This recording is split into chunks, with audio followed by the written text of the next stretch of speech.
ওই বড় পীর আব্দুল কাদের জিলানী রহমতুল্লাহর নাম শুনছেন না, সবাই জানেন। তো ওনার কাছে একদিন এক মহিলা আসছে পর্দার আড়ালে, আয়শা বলতেছে, হুজুর আমার একটা ছোট্ট কথা আছে। তো বলতেছে, কি বলো? তো ওই মহিলা পর্দার আড়াল থেকে বলতেছে, হুজুর বিশ্বাস করেন আল্লাহ তাআলা আমাকে অনেক বেশি রূপ সৌন্দর্য দান করছে, আমি অনেক সুন্দরী নারী, আমারে আল্লাহ যথেষ্ট পরিমাণ রূপ যৌবন সৌন্দর্য দান করছে। শরীয়তের অনুমতি নাই, এই জন্য আপনারে দেখাইলাম না, কিন্তু মুখে বললাম।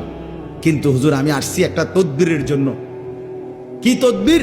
আমার স্বামী আমার এত যথেষ্ট রূপ সৌন্দর্য থাকার পরেও আমার স্বামী আমারে বাদ দিয়া অন্য মহিলার দিকে নজর দেয়, সম্পর্ক পরকিয়া, আমি এটা সহ্য করতে পারি না, আপনি আমারে কোনো তদবির থাকলে দেন। এই বড় পীর আব্দুল কাদের জিলানী রহমতুল্লাহ একটা চিৎকার দিয়া বেহুশ হয়ে গেছে। হুঁশ আসার পরে ওনার খাদেমরা জিজ্ঞেস করছে, হযরত মহিলা একটা তদবির চাইলো, আমনের কি হইলো যে আপনি চিৎকার দিয়ে উঠলেন, আপনি কেন বেহুশ হয়ে গেলেন? তখন তিনি বলেন, বাবা শোনো, এই মহিলার এই কথা আমারে বহুত বড় এক সবক দিল।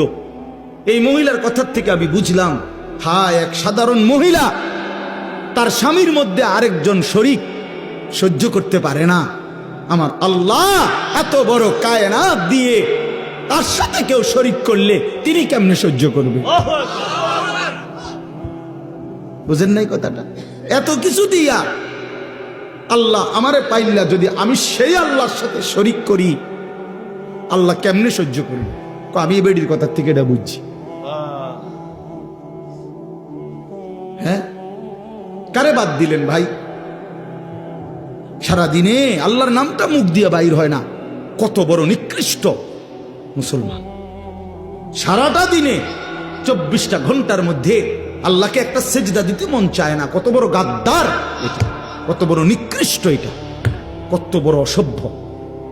ওই বড় পীর আব্দুল কাদের জিলানী রহমতুল্লাহর নাম শুনছেন না, সবাই জানেন। তো ওনার কাছে একদিন এক মহিলা আসছে পর্দার আড়ালে, আয়শা বলতেছে, হুজুর আমার একটা ছোট্ট কথা আছে। তো বলতেছে, কি বলো? তো ওই মহিলা পর্দার আড়াল থেকে বলতেছে, হুজুর বিশ্বাস করেন আল্লাহ তাআলা আমাকে অনেক বেশি রূপ সৌন্দর্য দান করছে, আমি অনেক সুন্দরী নারী, আমারে আল্লাহ যথেষ্ট পরিমাণ রূপ যৌবন সৌন্দর্য দান করছে। শরীয়তের অনুমতি নাই, এই জন্য আপনারে দেখাইলাম না, কিন্তু মুখে বললাম। কিন্তু হুজুর আমি আসছি একটা তদবিরের জন্য। কি তদবির? আমার স্বামী আমার এত যথেষ্ট রূপ সৌন্দর্য থাকার পরেও আমার স্বামী আমারে বাদ দিয়া অন্য মহিলার দিকে নজর দেয়, সম্পর্ক পরকিয়া, আমি এটা সহ্য